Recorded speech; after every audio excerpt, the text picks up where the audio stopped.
very large difference. And let's say someone who just started lifting, let's say a year ago, they take a max effort attempt compared to someone who's been lifting for 5 or 6 years, takes a max effort attempt. One of them is going to be using probably 80 to 90% at least of their actual 1 rep max, whereas the beginner uses probably only about 50% at the most. So anything that you max out on, like in a meet or at the gym or whatever, that's pretty much a lot lower than you probably could be getting, but you know, you have to learn like the different form issues and things like that and build up your muscle imbalances. So we're going to go over CNS conditioning, targeting weak areas, and building a higher 1 rep max. So a couple of things that will affect a max effort attempt would be your conditioning level, mindset, which is very, very important when it comes to that sort of thing. You can't really go into the gym and think that it's going to be, like, you can't be scared of the weight or thinking that you're not going to get something or like freaking out about it, you know, because that will actually affect a lot of what you can lift. Muscular imbalances, form issues, and poor preparation. So that counts for diet, like how much you slept the night before, you know, whatever, like is there stuff going on in your life? Are you stressed about something? Are you thinking about different things? You know, all that sort of stuff. Sorry, what do you mean by CNS conditioning level? I was actually going to talk about that in 2 seconds. Okay, so the idea of conditioning your CNS is to build a higher tolerance to maximal weight percentages and intensities. So basically you have to build up your CNS over a period of time to be able to lift higher weights like more often, and just to be able to lift them more in general. Like when you go to a meet, you're maxing out 3 times in 1 day. Most people, it takes them a couple of years before they can actually do that efficiently, not be like having their squat as their best lift, and then their bench is kind of mediocre because they're tired, and then their deadlift, even though they're going all out on it, it's kind of like so-so because you're tired, you know, you're fatigued from before. It's because your CNS is worn out. Like, it's a totally different feeling, CNS fatigue as compared to like muscular fatigue. Sometimes you won't even feel physically tired, but as soon as you get under the weight, your body's like, fuck this. Like it just won't lift the weight. So that's basically, during your off season is your time to do like, you call it GPP, general physical preparedness. It's like, you know, tire drags, sled pulls, you know, just conditioning to help your CNS, and then also using the correct kind of periodization that will also build better CNS conditioning. Go over that in a bit. So volume can be looked at as a total amount of reps and sets in your training. Training volume is also increased the more conditioned your CNS is. So the more used to the heavier training you get, the more volume you can add into your training. Like when I first started, if I tried to do 4 assistance exercises with 4 to 5 sets, let's say, I wouldn't be able to do it. You know, it was something that you have to build up over time, and then after a while you can add in more volume and it will actually start adding to your performance and everything. So as your tolerance to higher volume and intensity rises, so will your ability to recover. The first couple of weeks is going to suck really bad because you're not going to be recovering at all. You're going to be really sore, you're going to feel tired and all that. But you have to give it time, and you don't want to add in tons of volume right away or anything because, you know, you don't want to wear yourself out too fast either. So meet preparation compared to off-season training. So preparing for a meet is about tapering your training to peak properly. What a lot of people do wrong before preparing for a meet is that they don't actually taper off their training. They kind of just train really hard right up until the day, and then they're not really getting the best out of their meet. You want to make sure that, like, the last 4 weeks of your training, you're not really going to get any stronger. It's about slowly bringing it down, lowering the volume, keeping the intensity up though, so that by the time you get to your meet day, you know, you're performing at your best, you're not fatigued or anything like that. Like, for example, how I would prep for a meet is 4 weeks out, you're generally doing, I mean, sometimes you can max. I don't always recommend it though. I prefer to max like actually on the meet day, but you're doing second attempts, you know, you're doing commands and all that kind of stuff. 3 weeks out, you're starting to taper off your volume, you know, 2 weeks out is only openers, etc. Off-season training is where you can commit to more intensive training and work on weak points. Training through both phases, however, stays relatively the same. So you wouldn't actually change the way you're training. People a lot of times will take out assistance work really early on because they think that they don't need it leading up or whatever. You want to keep all your training pretty much exactly the same as you would off season, but playing with the volume. The intensity always stays the same. Right after a meet, the intensity is dropped down, and you're going to aim for 90%, for below 90% for the week following. So right after a meet, I would not recommend even having a barbell on your back. More like, because you want to deload the spine, you don't want anything on the spine because it's already taken such a beating from the meet and from all the preparation beforehand. You know, you're not always going to be in your 20s, right? So eventually your spine's going to take a really big hit, especially if you keep, you know, training for powerlifting. And a lot of people are scared of not squatting for 2 weeks or something because they think they're going to lose tons of strength. Doesn't always work that way, but your back will feel a lot better and you'll recover faster and all that. So you'd actually keep the volume pretty much the same though. The volume would go back to not exactly how it was prior to your meet prep, but it will go up, it'll definitely go higher because you've already been lowering your volume to up towards the meet, and like the week before a meet, usually you take off. So by keeping your volume really low, you're not really adding to anything. So you want to keep your sets and reps up, but your weight goes down a lot lower, and then it's more like dumbbell work, you know, machine work. I'm not a big fan of machines, but you know, if you're not going to be using a barbell or anything like that, you know.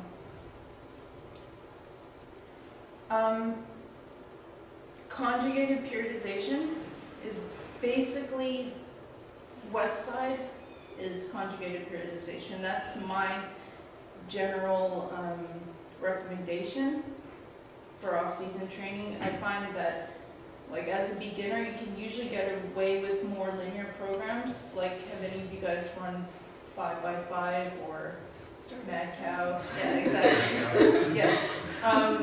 When you're first starting out, you'll be able to make gains off of that, like you're supposed to, like the program has it. But once you actually get a little bit more intermediate, you're gonna need a different type of training that you can maintain year round,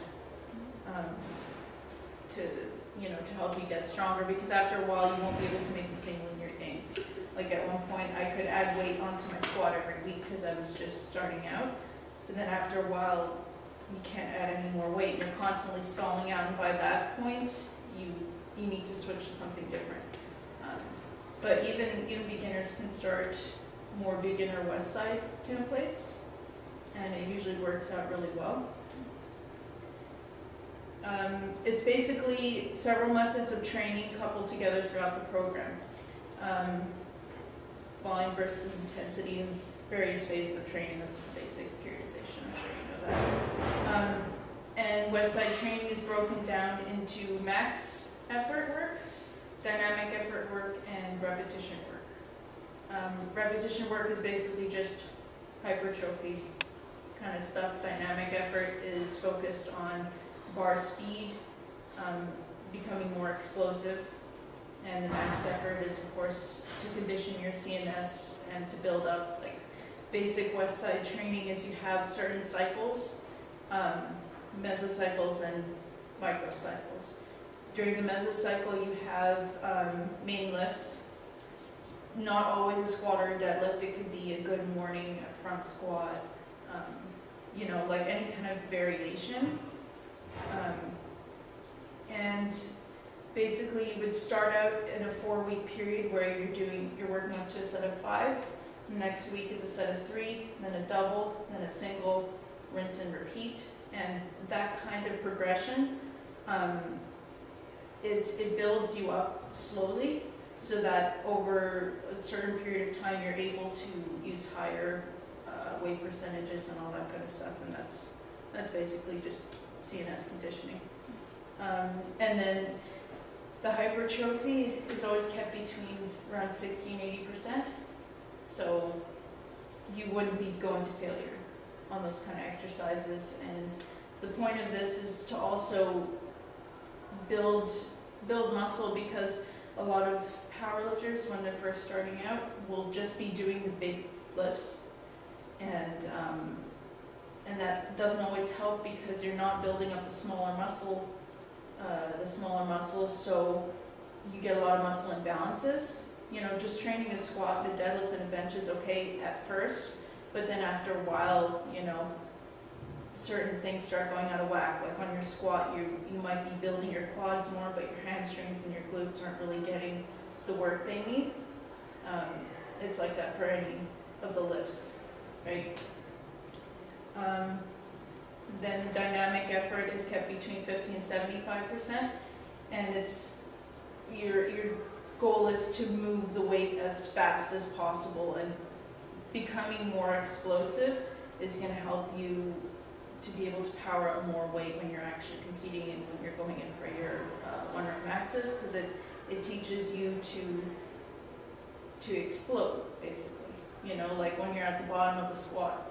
I had a problem with that for a while, especially before I started doing dynamic effort work, where you kind of just sit at the bottom for a little while and it moves really slow and everything. It teaches you to really take advantage of your stretch reflexes and everything. Let's see here. So going back to advanced versus beginner lifters. Oh, whoop, I don't even know what I did there. Oops.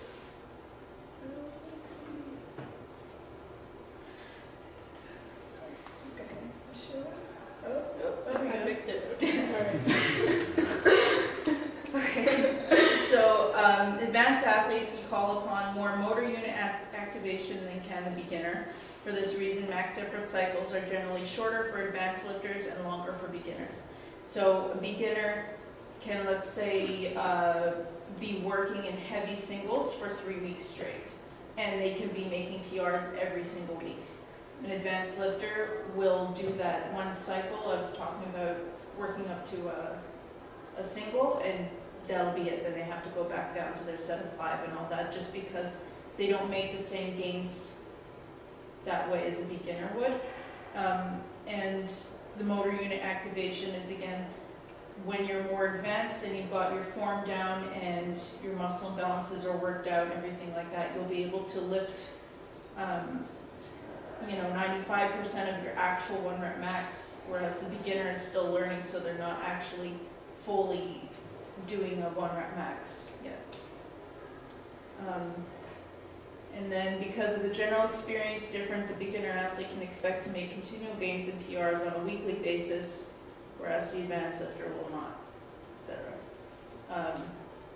So, like this guy here, we'll call him Bob, and that is Konstantin Konstantinov. He deadlifts well over 800 pounds for reps. That's basically the best example I could come up with. This guy here, assuming he just started a month ago, and he's never lifted a weight in his life, obviously. if he tried to do a squat 1 rep max compared to him, obviously there's going to be a huge difference in who is actually doing a true 1 rep max. So that's a basic thing to keep in mind, especially when you're beginning.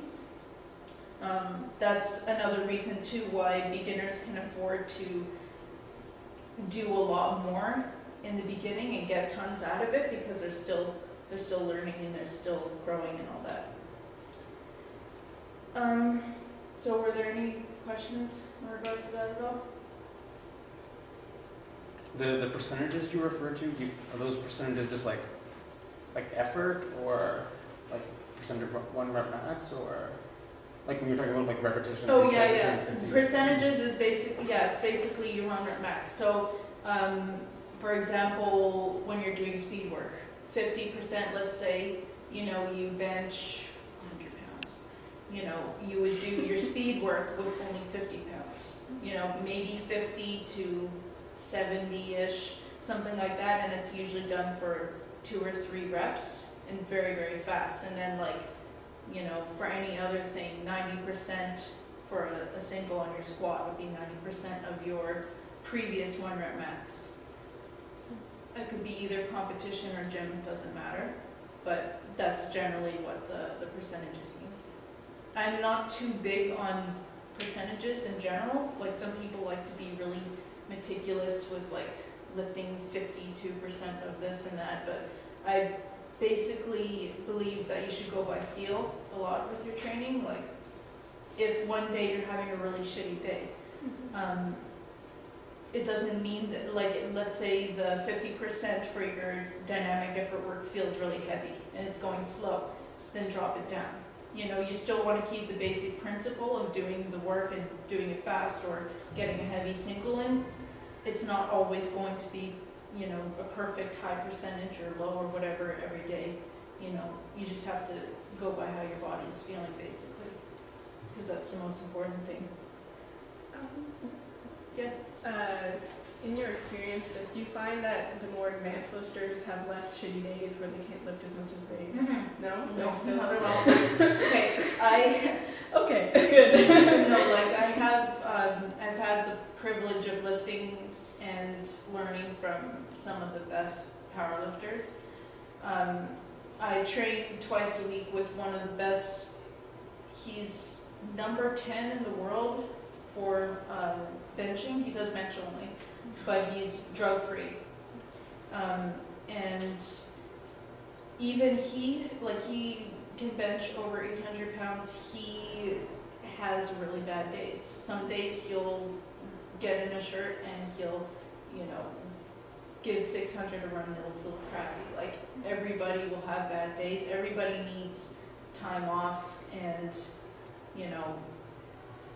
it's not only beginners. If anything, I find that you have more crappy days the more advanced you get than when you're a beginner, because when you're a beginner, you're still making PRs all the time. You're even if it's a new rep in an overhead press, doesn't matter. You're making more progress then.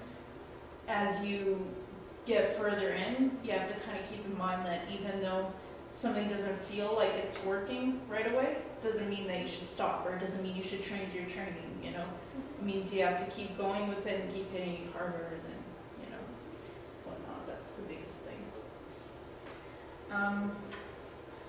So a couple things I learned from competitions, especially my first competition, but, even as I continue doing them, I still keep the same things in mind, and I still, learn more. Train with commands at least 6 weeks before your competition.